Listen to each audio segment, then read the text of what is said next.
Vous n'êtes pas encore passé au 100% électrique? Pas de problème. Aujourd'hui, on vous parle éco-conduite. Et ça, vous pouvez l'adopter sur toutes les motorisations, même thermiques. On vous accompagne dans cette vidéo vers votre écomobilité de demain, avec quelques conseils faciles à mettre en œuvre dès aujourd'hui.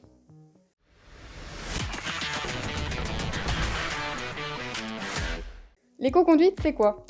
On peut penser que l'éco-conduite est liée uniquement aux véhicules électrifiés, mais non. Bien que le terme se soit développé avec l'arrivée des nouvelles motorisations, les véhicules hybrides et même thermiques sont eux aussi équipés d'un mode économique. Si celui-ci permet de réduire sa consommation de carburant et ses émissions de CO2, le véritable acteur, c'est vous.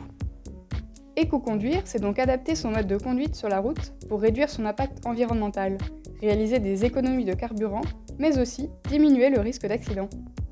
Nous vous présentons aujourd'hui nos conseils pour une conduite écologique et économique. D'abord, il est nécessaire de s'assurer du bon état de votre véhicule. Par exemple, vérifiez la pression des pneus. Des pneus sous-gonflés résistent au roulement et par conséquent provoquent une véritable hausse de la consommation du carburant, en plus d'une tenue de route moins bonne, une usure plus rapide et du risque d'éclatement des pneus. Vous devez vérifier la pression de vos pneus une fois par mois. Faites les entretiens réguliers de votre véhicule. Un véhicule mal entretenu peut entraîner jusqu'à 25% de surconsommation. En exemple, un simple nettoyage du filtre à air peut vous faire économiser 10% d'essence. Faites attention aux charges supplémentaires, telles que les coffres de toit ou vos effets personnels lourds dans votre coffre. Plus le véhicule sera chargé, plus il devra consommer pour avancer. Adaptez votre conduite. Une conduite souple est conseillée si vous souhaitez optimiser l'autonomie de votre véhicule. Démarrez en douceur et passez les rapports supérieurs avant d'atteindre 2000 tours minute sur un diesel et 2500 tours minute sur un véhicule essence, pour éviter les surrégimes qui engendrent une surconsommation de l'ordre de 20%. Bien entendu, ce conseil ne s'applique qu'aux véhicules pourvus d'un moteur thermique à boîte manuelle. Sur un véhicule électrifié, pas de rapport. Vous êtes tranquille. Repérez-vous, une boîte automatique va passer la 3e à 30 km/h, puis la 4e à 40 km/h et la 5e à 50 km/h. Vous pouvez faire de même manuellement. Anticipez vos ralentissements, car utiliser le frein moteur plutôt que la pédale de frein vous permet de limiter l'usure de vos plaquettes. Et comme nous l'avons dit, moins les pièces sont usées, moins vous consommez. Il vaut donc mieux rétrograder.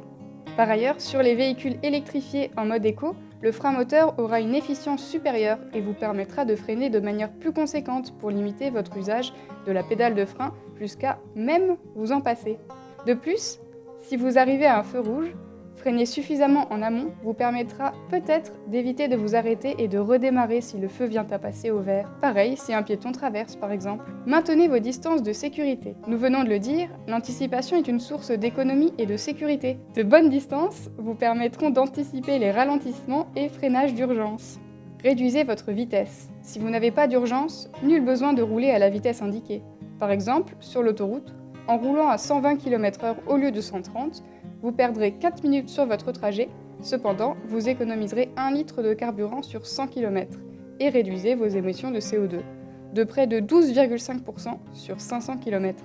Coupez le moteur au-delà de 20 secondes d'arrêt. En dessous de 20 secondes, redémarrer vous fera consommer plus de carburant que de laisser le véhicule tourner. Il vaut mieux dans ce cas désactiver son start and stop. En revanche, au-delà de 20 secondes, c'est l'inverse. Il vaut mieux couper le contact. Veillez à une bonne utilisation des technologies. Utilisez le régulateur de vitesse.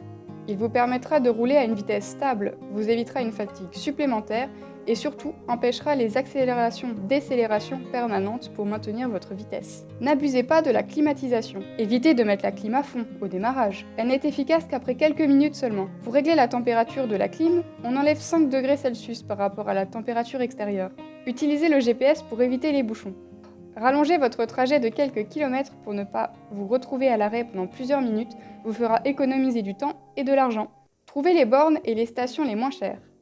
Plusieurs applications, parfois même intégrées au GPS de votre véhicule, vous informent sur le coût du carburant en temps réel des stations qui se trouvent autour de vous. Utilisez votre véhicule uniquement si besoin. Pour vos trajets de moins de 3 km, pensez à utiliser d'autres moyens. Par exemple, un vélo, une trottinette, et puis sinon, une petite marche ne fait jamais de mal. En attendant de passer à l'électrique, vous l'avez vu, il existe des gestes simples pour réduire votre empreinte carbone et ses frais de carburant. Si vous êtes prêt à franchir le pas de l'électrique, nos équipes vous attendent en concession et sur expérience-électrique.com.